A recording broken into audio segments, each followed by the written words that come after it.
राजेश अपनी 14 साल की बेटी के प्रिया के साथ में लगातार शारीरिक संबंध बना रहा होता है। अच्छा, वह इतनी दर्दनाक तरीके से शारीरिक संबंध बना रहा होता है, उसकी बेटी की यानी हालत खराब होती हुई जा रही थी। लेकिन दोस्तों जो प्रिया थी यानी वह भी अपने पिताजी के साथ में भरपूर साथ दे रही थी और यानी इन दोनों व्यक्तियों की जो खूबसूरत सिसकारियां थी वह पूरे कमरे के अंदर गूंज रही होती हैं। लगभग दोस्तों यानी 1 साल के करीब इन दोनों व्यक्तियों का खेल चलता हुआ रहता था। और लेकिन दोस्तों यानी 1 साल के बाद दोस्तों यानी आप लोग सुनोगे तो आप लोगों के भी रोंगटे खड़े हो जाएंगे दोस्तों। और इसीलिए दोस्तों यानी आप लोग इस कहानी में अंत तक बने रहना दोस्तों। और आप लोगों से एक ही रिक्वेस्ट है, वीडियो पर नए हो तो वीडियो को लाइक कर दीजिए, चैनल पर नए हो तो चैनल को सब्सक्राइब कर दीजिए दोस्तों। ज्यादा वक्त ना लेते हुए फिर कहानी को स्टार्ट करते हैं। दरअसल दोस्तों ये सच्ची कहानी गुजरात की है। दरअसल दोस्तों एक सुभाष नाम का व्यक्ति यानी अपने परिवार के साथ में वहां रहता था।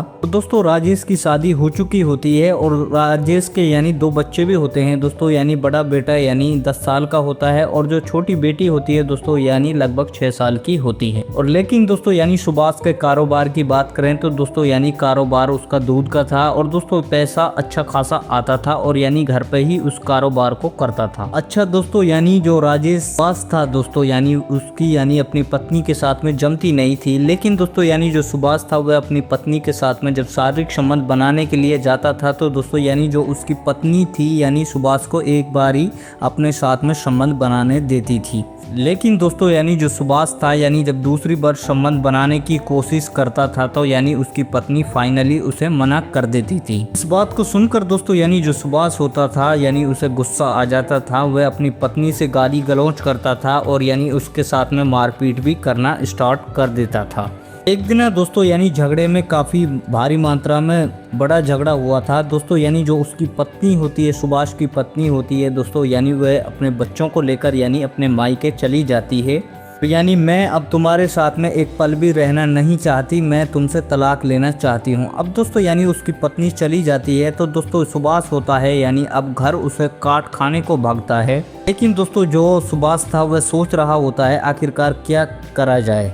दोस्तों यानी जो सुभाष था लगभग धीरे धीरे वक्त गुजर रहा होता है यानी 6 महीने का वक्त गुजर जाता है। इन 6 महीनों के अंदर दोस्तों यानी जो सुभाष होता है वह 2 बार यानी अपनी पत्नी से मिलने जाता है। लेकिन उसे मनाने की कोशिश करता है और यानी उसे वापस लाने की कोशिश करता है। और लेकिन दोस्तों यानी जो पत्नी थी सुभाष की यानी वह आने को राजी नहीं थी। लेकिन दोस्तों यानी जो सुभाष की पत्नी थी वह बोलने लगती है क्योंकि मैं तुम्हारी एक नहीं सुनना चाहती हूँ, तुम यहाँ से बस चले जाओ। अब दोस्तों यानी जो सुभाष होता है वो गुस्से के कारण आने के बाद दोस्तों यानी वहां से छोड़कर चला आता है। और फाइनली वो सोचने लगता है आखिरकार करा क्या जाए। वो सोचने लगता है आखिरकार जो मेरी शारीरिक ज़रूरत है वह आखिरकार कैसे पूरी होंगी। तो दोस्तों यानी वह एक प्लान बनाता है और अपने दोस्त से यानी फ़ोन कॉल लगाता है और उसे बोलता है क्योंकि मुझे दूसरी शादी करनी है।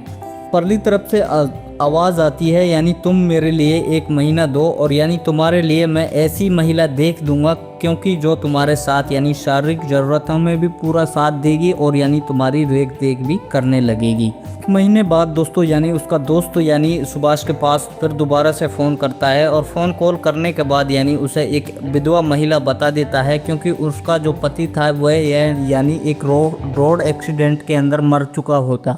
दोस्तों यानी उसका दोस्त बोलता है यानी उस महिला की एक 12 साल की बेटी है और यानी वह विधवा है और लेकिन वह शादी करना चाहती है और तुम्हारे लिए यानी सुभाष परफेक्ट रहेगी।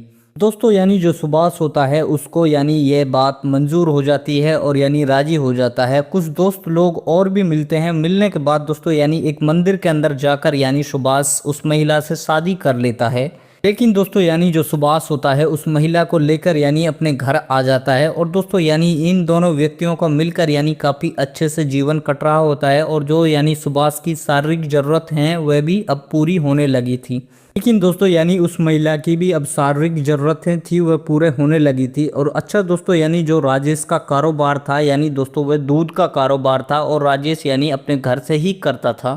लेकिन दोस्तों यानी जो 12 साल की लड़की थी यानी जिसका नाम प्रिया होता है दोस्तों, यानी इन्हीं व्यक्तियों के साथ में रह रही होती है। और एक दिन के बीच में दोस्तों यानी सुभाष की पहली पत्नी को पता चल जाता है आखिरकार सुभाष ने एक दूसरी शादी कर ली है और यानी अब वह अपनी पत्नी के ही साथ में रह रहा होता है। लेकिन दोस्तों यानी जो सुभाष की पहली पत्नी होती है उसे कुछ फर्क नहीं पड़ता है, लेकिन यानी वह तो उसके साथ में एक पल भी नहीं रहना चाहती। और अब दोस्तों यानी वह एक प्लान और बना लेती है, यानी उसे अब तलाक लेने में आसानी हो जाएगी। लेकिन दोस्तों यानी लगभग धीरे धीरे वक्त गुजर रहा होता है, यानी 9 महीने का वक्त गुजर जाता है दोस्तों। यानी जो सुभाष की दूसरी पत्नी थी यानी वह गर्भवती हो चुकी होती है और यानी अब दोस्तों यानी डिलीवरी में लगभग 1-1.5 महीने का ही वक्त रह गया था।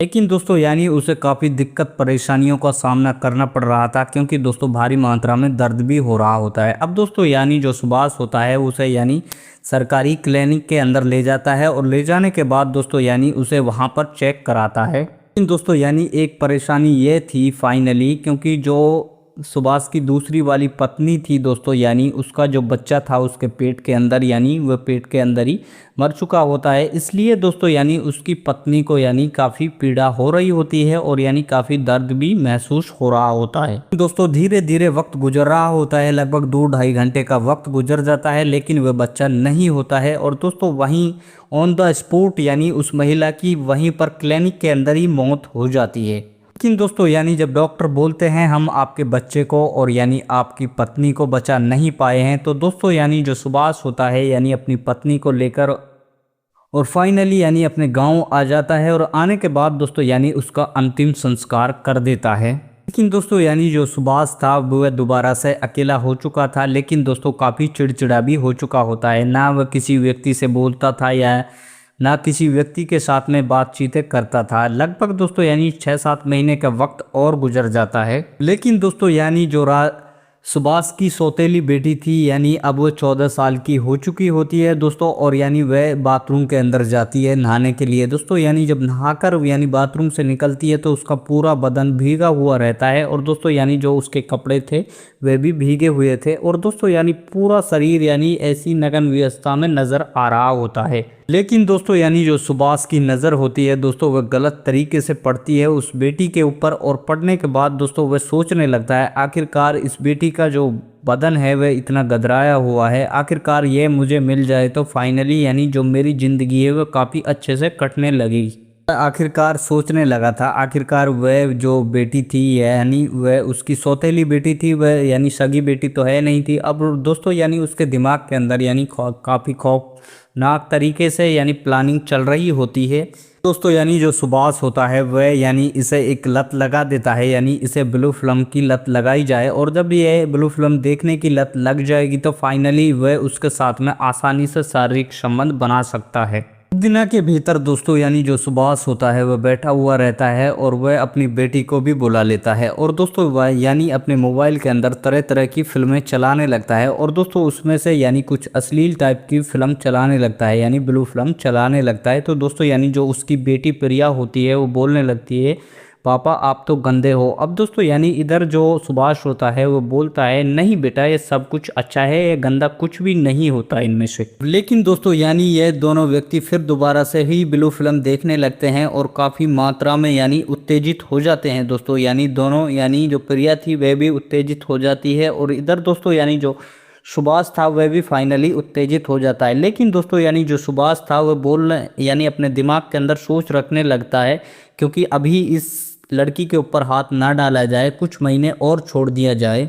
लेकिन दोस्तों यानी जो प्रिया थी वह अब यानी अपने सौतेले बाप से लेकर फ़ोन यानी वह भी ब्लू फिल्म देखने की आदी हो चुकी होती है दोस्तों। यानी प्रिया को भी लत लग चुकी होती है। इधर दोस्तों यानी जो सुभाष था यानी उसे भी पता चल जाता है आखिरकार जो प्रिया है यानी मेरी सौतेली बेटी है वह ब्लू फिल्म की अब फाइनली आदी हो चुकी होती है। एक दिन के बीच में दोस्तों यानी जो सुभाष होता है वह अपनी सौतेली बेटी प्रिया से बोलता है क्योंकि प्रिया बेटा आज तुम मेरे पास ही सो जाओ और आज हम दोनों व्यक्ति यानी पापा बेटी एक ही साथ सोएंगे। उसके बाद दोस्तों यानी ये दोनों व्यक्ति ब्लू फिल्म देखने लगते हैं और देखने के बाद दोस्तों यानी जो प्रिया थी वह उत्तेजित होने लगती है और दोस्तों यानी इधर जो सुभाष होता है वह भी भारी मात्रा में उत्तेजित हो जाता है और यानी अब प्रिया के ऊपर धीरे धीरे यानी हाथ फेर रहा होता है।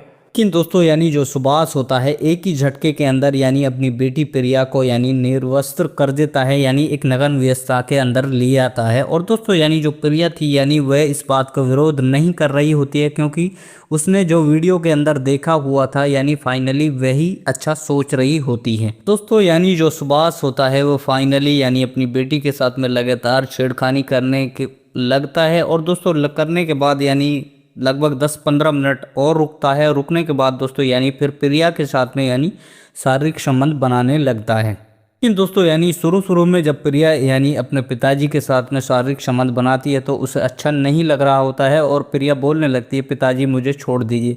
लेकिन दोस्तों ये हैवान इंसान उसे छोड़ने वाला कहाँ था दोस्तों, और यानी उसके साथ में लगातार शारीरिक संबंध बनाता हुआ ही जा रहा होता है। लेकिन दोस्तों यानी उसके साथ में इतनी बुरी दर्दनाक तरीके से शारीरिक संबंध बना रहा होता है दोस्तों, यानी जो प्रिया थी उसकी यानी चीख और चिल्लाट फाइनली यानी पूरे कमरे के अंदर गूंज रही होती हैं दोस्तों। यानी जब ये व्यक्ति यानी जो सुभाष होता है लगभग आधे घंटे के बाद जब हार थक जाता है तो यानी प्रिया को छोड़ देता है और थक कर यानी वहीं पर उसी बिस्तर पर दोनों व्यक्ति सो जाते हैं दोस्तों। यानी अगला दिन होता है, जो सुभाष होता है वह अपनी बेटी को यानी प्रिया को फिर अपने पास बुलाता है और यानी उसे बिठाकर यानी फिर ब्लू फिल्म दिखाता है और फिर उसके साथ में यानी शारीरिक संबंध बनाता है दोस्तों। लेकिन दोस्तों आज सुभाष यानी प्रिया के साथ में शारीरिक संबंध बना रहा होता है तो दोस्तों यानी प्रिया को भी अच्छा लग रहा होता है। और दोस्तों यानी जो प्रिया थी वह सुभाष के साथ में यानी अपने पिताजी का साथ दे रही होती है। लेकिन दोस्तों यानी इन दोनों व्यक्तियों का खेल अब रोज़ का चलने लगा था और दोस्तों यानी जो प्रिया थी उसे भी काफ़ी अच्छा लगने लगा था और यानी वह अपने पिताजी के साथ में रोज़ शारीरिक संबंध बनाती थी। लेकिन दोस्तों यानी लगभग 8 महीने का वक्त गुजर जाता है। प्रिया एक दिन आंगन के अंदर खेल रही होती है और जो पड़ोस की महिलाएं होती हैं उन्हें समझने में कुछ देर नहीं लगती है, क्योंकि जो प्रिया का पेट था वो भारी मात्रा में बढ़ा हुआ था और यानी उनको पहचानने में कोई मुश्किल परेशानियों का सामना नहीं करना पड़ा था। लेकिन दोस्तों यानी जब जांच के अंदर आता है तो जो डॉक्टर था वह बताने लगा है लगभग यानी जो बच्ची थी वह फाइनली 8 महीने की गर्भवती निकलती है। तो दोस्तों वहां आनन फानन में पुलिस के लिए कॉल लगा दी जाती है और लगाने के बाद यानी पुलिस से जो बच्ची थी वह फाइनली पुलिस कर्मचारी होते हैं वो यानी बच्ची से पूछताछ करने लगते हैं यानी काफ़ी नरमी के साथ में और पूछने लगते हैं आखिरकार बेटा यह सब तुम्हारे साथ में किसने किया था। लेकिन दोस्तों यानी जो बच्ची थी वह नादान थी, वह फाइनली समझ नहीं पा रही थी। लेकिन दोस्तों यानी जो पुलिस कर्मचारी होते हैं कुछ सख्ती के साथ में जब इस बच्ची से पूछताछ करते हैं तो आखिरकार वह सारा कुछ प्रिया थी वह फाइनली सारा कुछ बता देती हैं, क्योंकि जो मेरा सौतेला पिताजी था यानी जो सुभाष था वह रोज़ रात में यानी ये सब हरकतें मेरे साथ में करता था और फाइनली रोज़ रात में यानी मेरे लिए ब्लू फिल्म भी दिखाता था। पुलिस इस बात को सुनती है तो काफ़ी हैरान और परेशान हो जाती है और जब गांव वाले व्यक्ति जब इस बात को सुनते हैं तो काफ़ी हैरान और परेशान हो जाते हैं, उनके पैरों के नीचे से ज़मीन खिसक जाती है। अब दोस्तों यानी इधर जो पुलिस कर्मचारी होते हैं वह यानी सुभाष को हिरासत के अंदर ले लेते हैं और लेने के बाद दोस्तों यानी उसे जेल के अंदर शिफ्ट कर दिया जाता है और यानी सुभाष के लिए कारावास की सज़ा सुना दी जाती है। आखिरकार दोस्तों यानी अपने बच्चों पर ध्यान दीजिए, क्योंकि हमारी आप लोगों से यही रिक्वेस्ट है, प्लीज़ यानी अपने बच्चों की थोड़ी देखभाल ज़रूर से करें। और दोस्तों स्टोरी कैसी लगी कमेंट सेक्शन में अपनी राय ज़रूर से दें और ज़्यादा वक्त ना लेते हुए फिर दोस्तों इस स्टोरी को यहीं